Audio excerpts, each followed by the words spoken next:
Hi everybody, today we're going to be talking about the future, and as we look at some of the basics of English grammar, we'll be talking about different ways in which we use future forms in English.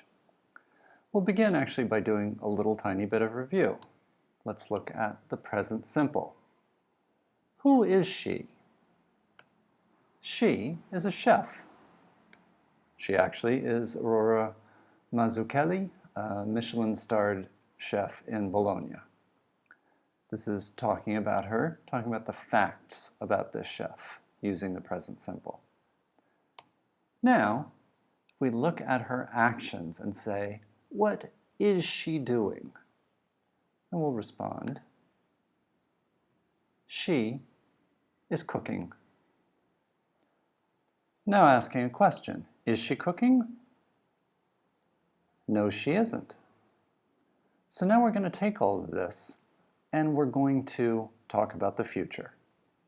Now to begin with, I have to explain that in English there is no future tense. There is no conjugation that indicates that we're talking about the future like there is in other languages. Instead, we're going to talk about the future using either present continuous or present simple. So let's look at them one at a time. Present continuous. This is be plus the ing form of the verb. To make it future, all we do is we add a future time. So present continuous, an action in the present moment, present continuous plus a future time will become a future action. So present continuous, she is cooking. Future, she is cooking a special dinner for the King of Belgium tomorrow. Or another present continuous form that we'll use, she is going to cook a special dinner for the King of Belgium. Now you'll notice in this case, a future time is not necessary. So, using these forms, the ing forms, the present continuous forms, we're going to use these when there is a definite plan, when something is definitely going to happen. Instead, when there is no plan or when there is doubt, we instead use the modal verb will. Now remember, like all modal verbs, will is only used in the present simple. So when we use will, we are actually using a form of the present simple to talk about the future. So, looking at the same situation, if the King of Belgium comes to Italy next month, she will cook a special dinner for him. And in this case, the if indicates doubt. If he comes to Italy next month, she will cook the special dinner. If he doesn't, she won't.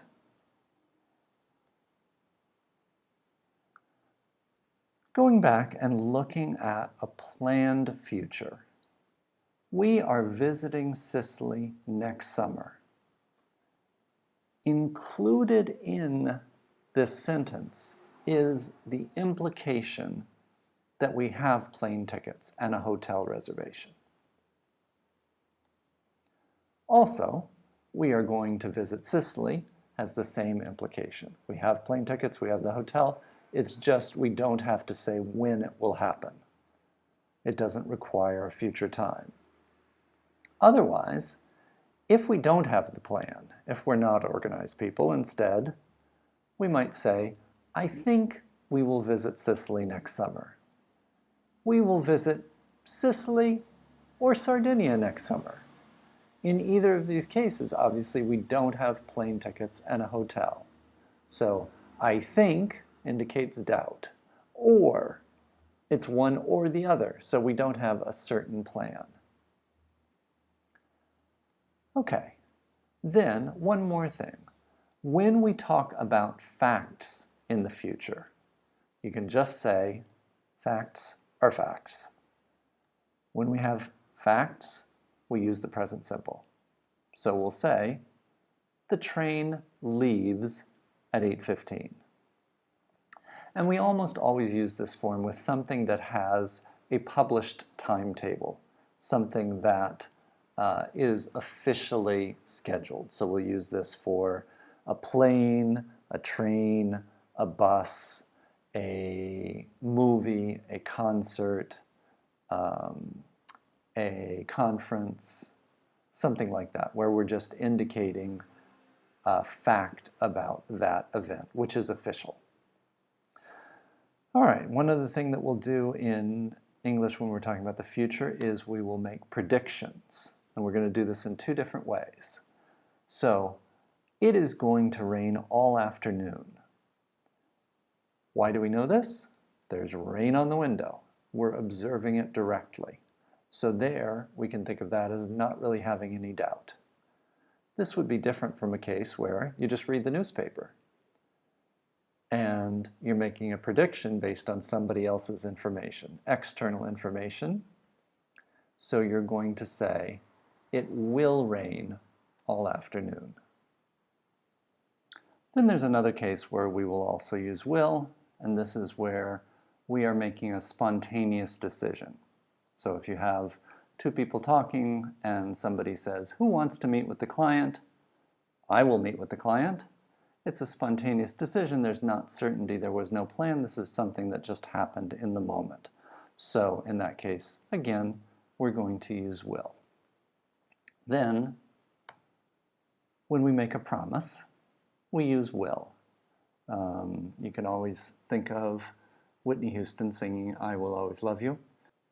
So I hope this has given you a good bit of insight into different ways that we use the future forms in English and clarified some questions that you may have. Of course, you can find a ton more information on our Pinterest board, Unblock Your English with Karen and Fraser, which is at pinterest.com/unblockyourenglish. If you haven't yet signed up for Pinterest, it's very easy. You can do it using Google or Facebook, and then just go to our board and follow it, and then you can see everything that we put up about English. All right.